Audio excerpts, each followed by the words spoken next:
पवित्र और रॉकी लड़ेंगे अग्निवेताल से। बात हो रही है कलर्स की पॉपुलर टेलीविजन शो पिशाचनी की, जहां आने वाले एपिसोड में क्या कुछ देखने को मिलने वाला है, चलिए देखते हैं। पवित्रा की मासी ने रानी के लिए एक टास्क दिया था, जहाँ पे उसका ये इम्तिहान था कि अगर वो एक अग्नि कुंड में डूब जाती है तो मतलब वो उसके अंदर अभी भी पाप हैं। अगर वो बाहर आ जाती है तो वो एक अच्छी इंसान बन के वापस आएगी। मगर काफी देर तक सभी लोग वहाँ पे मौजूद होते हैं और वो देखते हैं कि रानी तो वापस आई ही नहीं है। वही जो पवित्रा की मासी है वो कह देती है कि इसका मतलब रानी का मन साफ ही नहीं था, वो सुधरना ही नहीं चाहती थी।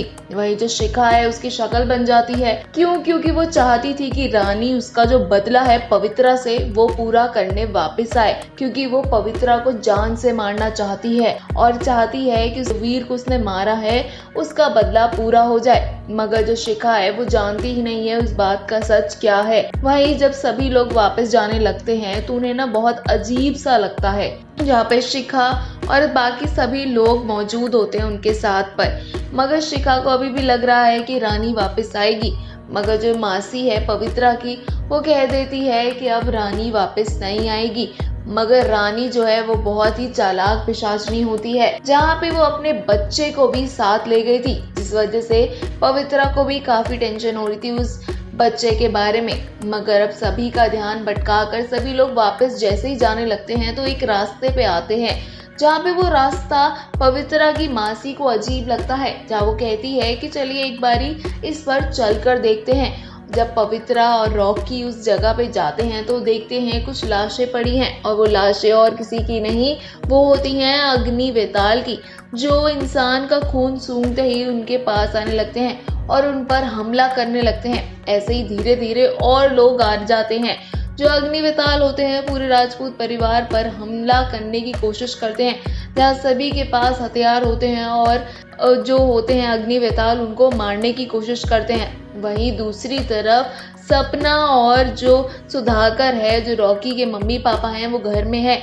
और जो बाबूजी हैं, जो उनके जो दादाजी हैं, वो अब पिंजरे से बाहर आने के लिए नाटक कर रहे हैं।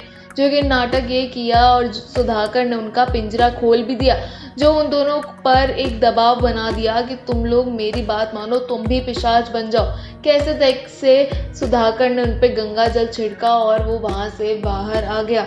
अगर हम बात करें पूरे राजपूत खानदान की तो वो अभी तक उस जंगल में फंसा हुआ है और शिखा बेचैन हो रही है कि रानी तो अब जा चुकी है, और सभी लोग मिलकर उन अग्निवेताल से लड़ रहे हैं। अब वहां से भागते भागते सभी लोग अपनी गाड़ी के पास आते हैं, जहाँ पे जो अग्निवेताल हैं वो उस गाड़ी के आसपास चिपक चुके हैं। उस गाड़ी के अंदर से उन्हें खून की महक आ रही है, जहाँ सभी को ये भी पता चलता है कि अग्निवेताल को कुछ समझ और दिखाई नहीं देता, और उसी तरफ में उनकी गाड़ी का पहिया भी निकला हुआ है। अगर उन लोगों को कुछ सुनाई या दिखाई नहीं देता है तो वो ऐसे कैसे उस पहिए को निकाल सकते हैं। वही सभी को शक होता है कि किसी की ये चाल है।